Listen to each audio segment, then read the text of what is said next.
We will move on to the Lakers. Anthony Davis not wasting any time stating his goals for himself and the team. AD talking to Chris Haynes of Yahoo, saying that defense will be the key, and he wants to lead the way in that department.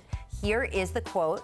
I want to be Defensive Player of the Year. Defensively, I want to hold myself, teammates, including LeBron, accountable in order for us to take on the challenge of being the best we can defensively. I want to make sure me and LeBron are on the all-defensive team. And for me personally, I just want to be the Defensive Player of the Year. Ramona, do you buy this? I buy that first part, that he wants to be Defensive Player of the Year. A couple years ago, when as a voter, I like to talk to guys in the league about who they think is the Defensive Player of the Year and who they think really is that good. I remember going to Draymond Green and saying, who do you like as Defensive Player of the Year? Now, Draymond had won it the year before, and I think Rudy Gobert ended up winning it this year, but he liked Anthony Davis because of the way he can defend 1 to 5. He goes, there is no position, there is no player that you put him on where he is a liability. And maybe that was a subtle shot at Rudy Gobert as well by pointing out Anthony Davis's facility there, because you know that Draymond would never do that, Ramona.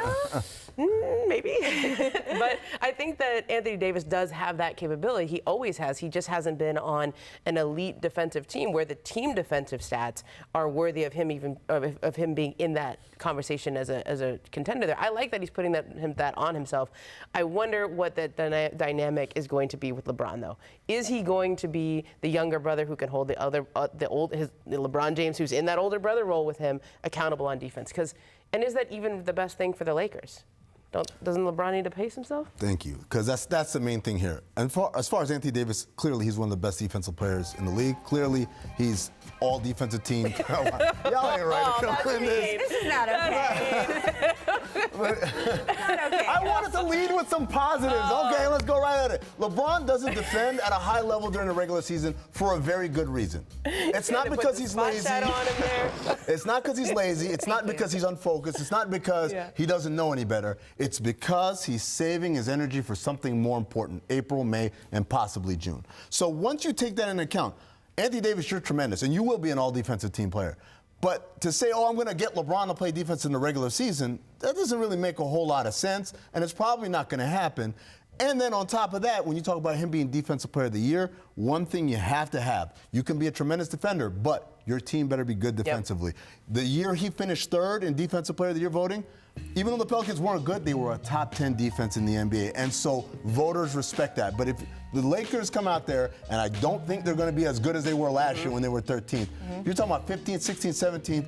I don't care who he guards. I don't know how he locks him down. I don't think the voters are going to respect that because there are other great defensive players who play on teams that are going to be elite defensively. Yeah, at least some of the players they traded away were helping them out on defense. It'll be interesting to see with the guys coming in. And certainly with LeBron, I feel like I need a little sign being like, you can't have it both ways because this applies to so many things in the NBA right now, and how it applies to this issue with LeBron is you can't have it both ways. You can't get on a guy like James Harden and say, went too hard in the regular season, didn't have it for the playoffs. Guys don't know how to manage their own careers. Doesn't he get it? And then be like, wow, LeBron's resting on defense. How could he do that during the regular season to save himself? To me, the important thing about LeBron is we have to acknowledge it's on purpose and it's with a really good reason. We can't talk about it in a vacuum like we can't show those clips without explaining the context. And by the way, he's supposed to be running the point this year. Well, so that was the other part of Chris's article I thought was really interesting. I wanted to get your quick take, is that Anthony says in this story to Chris, he said, LeBron wants the offense to be designed around me, go through me, and it meant a lot to me that he went to Lakers brass and said that. What do you think of that, and do you think that's going to work? I actually think that says everything about how their dynamic has been. That's not the first time LeBron has said, do this for Anthony, tee him up. I mean, even just with the jersey number, like that was his idea. I can't give you the 23. How about I give you the offense instead, like that? I mean, I like this dynamic, though, because LeBron has always had a recognition. Going all the way back to Cleveland with Kyrie Irving, there were quotes 3-4 years ago where he's saying, I want to tee this up for somebody else to take over. Like, he understands that progression in his career, and I think he's found a guy that he thinks is worthy of that. July, August words are nice. I like to see November, December, January action. Thanks for watching ESPN on YouTube. For more sports highlights and analysis, be sure to download the ESPN app. And for live streaming sports and premium content, subscribe to ESPN+.